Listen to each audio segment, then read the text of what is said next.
Hello મિત્રો, આજે આપણે શિવરાત્રિ કેમ મનાવવામાં આવે છે એનો ઇતિહાસ જાણીશું. મિત્રો, શિવરાત્રિ એટલે ભગવાન શંકરને સમર્પિત દિવસ. દર મહા મહિનાની વદ ચૌદશ એટલે શિવરાત્રિ કહેવાય છે. જ્યારે લોકો જેને સામાન્ય તરીકે શિવરાત્રિ તરીકે ઉજવે છે તે દિવસ મહાવદ ચૌદશ ખરેખર મહાશિવરાત્રિનો પૂર્વજ છે. તો શિવરાત્રિના દિવસે દ્વાપર યુગનો પ્રારંભ થયો હતો તેમ માનવામાં આવે છે અને વળી પ્રથમ જ્યોતિર્લિંગનો પણ શિવરાત્રિના દિવસે જ પ્રગટ થયું હતું. મહાશિવરાત્રિનું વ્રત મહામાસની વદ પક્ષી ચૌદશના દિવસે કરવામાં આવે છે. આ વ્રતને રાત્રિ વ્યાપીની ચૌદશની તિથિએ કરવું જોઈએ. ભલે ને આ તિથિ પૂર્વ તેરસ યુગની હોય કે પરાતિથિ હોય. ભારત સંહિતા અનુસાર એ દિવસ મહાચૌદશની તિથિ અડધી રાતના યોગવાણી હોય તે દિવસે જ શિવરાત્રિનું વ્રત કરીએ તે અનંત ફળને પ્રાપ્ત કરે છે.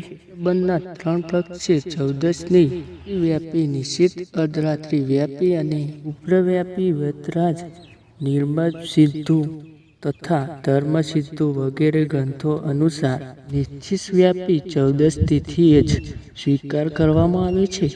તેથી ચૌદશની તિથિએ નિશ્ચિત વ્યાપી હોય તે મુખ્ય છે, અગત્યની છે, પરંતુ તેના અભાવમાં પ્રસ્તુત વ્યાપી સ્વીકૃત કોઈ પક્ષ ગૌણ છે. આ કારણે પૂર્વ યા પરા બંનેમાં જે પણ નિશ્ચવ્યાપી ચૌદશની તિથિ હોય તેમાં જ વ્રત કરવું જોઈએ. સૃષ્ટિ સર્જન કાર્ય પૂર્ણ થતાં જ એક વખતે પાર્વતીએ શિવજીને પૂછ્યું કે ત્યારે શિવજીએ કહ્યું કે મહાવદ તેરસ અને શિવજીએ આ પ્રસંગની જાણ પાર્વતી અને તેમના સહચરો અને અન્ય દેવતાઓને કરી અને કાર્યક્રમ મનુષ્યને પણ તેની જાણ થઈ. ઋષિ પ્રચલિત એક કથા મુજબ શિવરાત્રિના સમયે જ્યારે ભગવાન શંકર આરામ કરે છે, શિવજી રાત્રિના એક પ્રહર એટલે 3 કલાકના ગાળા માટે આરામ કરે છે. આ પ્રહરને મૂળ શિવરાત્રિ ગણવામાં આવે છે. જ્યારે શિવજી આરામ કરે છે ત્યારે સત્ય શાંત થઈ જાય છે. શિવજીના ધ્યાનના અવસ્થાનો સમય એવો છે જ્યારે શિવજી પોતાની આધ્યાત્મિક ક્રિયા કરે છે અને આ સમયગાળા દરમિયાન શિવ તત્વો કોઈ તમોજ્ઞાન સ્વીકાર કરતા નથી. તો વિશ્વમાં આવતું કોઈ હળાહળ સમુદ્ર મંથન દરમિયાન નીકળે વિષ સ્વીકારતા પ્રમાણે નકારાત્મક શક્તિઓનું પ્રમાણ તે સમયે વધી જાય છે અને તેના પ્રતિકાર માટે બલિપત્ર, ધતુરાના પુષ્પ, રુદ્રાક્ષ વગેરે પદાર્થો શિવજીને અર્પણ કરવામાં આવે છે.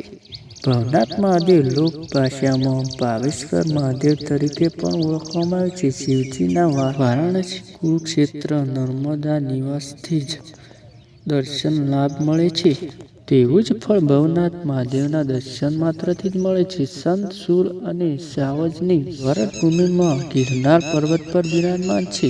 અહીં 84 સિદ્ધોનું નિવાસસ્થાન છે. આદ્ય ગુરુ દૈત્યરાજ ભગવાનના બેસણા પણ છે. મહાશિવરાત્રિના પૂર્વ પર લાખો જન સમુદાય વચ્ચે નાગા સાધુઓ અને શાહી સવારી અને તે જ રાત્રિના 12 વાગે કટારે મોંઘી કુંડમાં સાધુ બાબાઓ સ્નાન કરે છે. આ પર્વને શિવરાત્રિ કહેવામાં આવે છે.